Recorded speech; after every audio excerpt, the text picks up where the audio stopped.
Master in samadhi and Narendra's singing. A few minutes later Narendra began to sing. The songs were full of the spirit of renunciation.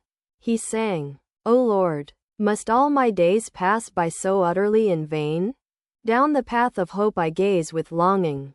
Day and night," he sang again, "O Mother, thou my inner guide, ever awake within my heart. Day and night thou holdest me in thy lap. Why dost thou show such tenderness to this unworthy child of thine?" Then he sang, "O gracious Lord, if like a bee my soul cannot embed itself deep in the lotus of thy feet, what comfort can I find in life? What can I gain with wealth untold? Neglecting thee, supremest wealth, I take no pleasure in the sight of the most lovely infant's face. If all its loveliness reveals no trace of thy dear features there, moonlight is meaningless to me as darkest night. If thy love's moon rise not in my sour's firmament, the purest wife's unspotted love is stained. If in it is not set the priceless gem of love divine. O Lord, whenever doubt of thee, born of base error and neglect, assails my mind, I writhe in pain as from a serpent's poisonous fangs. What more, O Master, shall I say? Thou art my heart's most precious jewel, the home of everlasting joy." It was 5:30 in the afternoon when Dr. Sarkar came to the master's room at Sayapakor, felt his pulse, and prescribed the necessary medicine. Many devotees were present, including Narendra, Gurish, Dr. Dukari, the younger Narain, Rakal, M. Surat, and Shyam Basu. Dr. Sarkar talked a little about the master's illness and watched him take the first dose of medicine. Then Sri Ramakrishna began to talk to Shyam Basu. Dr. Sarkar started to leave, saying, "Now that you are talking to Shyam Basu, I shall say goodbye to you." The master and a devotee asked the doctor if he would like to hear some songs. Dr. Sarkar, to the master, "I should like it very much. But music makes you frisk about like a kid and cut all sorts of capers. You must suppress your emotion." Dr. Sarkar took his seat once more, and Narendra began to sing in his sweet voice, to the accompaniment of the tanpura and mridanga. "This universe, wondrous and infinite, O Lord, is thy handiwork, and the whole world is a treasure house full of thy beauty and grace." He sang again, "In dense darkness, O Mother, thy formless beauty sparkles. Therefore the yogis meditate in a dark mountain cave, in the lap of boundless dark.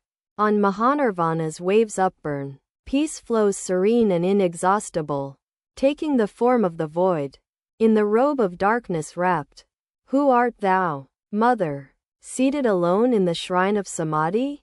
From the lotus of thy fear-scattering feet flash thy love's lightnings. Thy spirit face shines forth with laughter terrible and loud." Dr. Sarkar said to M. This song is dangerous for him. Sri Ramakrishna asked M. what the doctor had said. M. replied, "The doctor is afraid that this song may throw your mind into samadhi." In the meantime the master had partially lost consciousness of the outer world. Looking at the physician, he said with folded hands, "No, no, why should I go into samadhi?" Hardly had he spoken these words when he went into a deep ecstasy. His body became motionless, his eyes fixed, his tongue speechless. He sat there like a statue cut in stone, completely unconscious of the outer world. Turned inward were his mind, ego, and all the other organs of perception. He seemed an altogether different person. Narendra continued his songs, pouring his entire heart and soul into them. "What matchless beauty! What a bewitching face I behold! The sovereign of my soul has entered my lowly hut. The springs of my love are welling forth on every side. Tell me, my beloved, O thou, the Lord of my heart, what treasure shall I lay before thy lotus feet? Take thou my life, my soul, what more can I offer thee? Take everything that is mine. Deign to accept my all." Narendra continued, "O gracious Lord, If like a bee my soul cannot embed itself deep in the lotus of thy feet, what comfort can I find in life? As the doctor heard the words, the purest wife's unspotted love, his eyes were filled with tears. He cried out, "Ah me! Ah me!" Narendra sang again, "Oh, when will dawn the blessed day when love will waken in my heart? When will my tears flow uncontrolled as I repeat Lord Hari's name? And all my longing be fulfilled?" In the midst of the singing, Sri Ramakrishna had regained consciousness of the outer world. When Narendra finished the song, the master continued his conversation, keeping them all spellbound. The devotees looked at his face in wonder. It did not show the slightest trace of the agonizing pain of his illness. The face shone with heavenly joy. Addressing the doctor, the master said, "Give up this false modesty. Why should you feel shy about singing the name of God? The proverb says very truly, one cannot realize God if one is a victim of shame, hatred, or fear. Give up such foolish notions as, 'I am such a great man. Shall I dance crying the name of God? What will other great men think of me on hearing of this?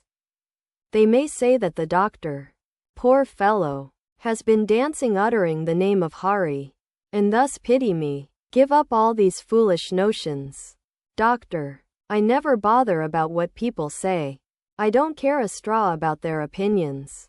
Master, yes, I know of your strong feeling about that. I'll laugh.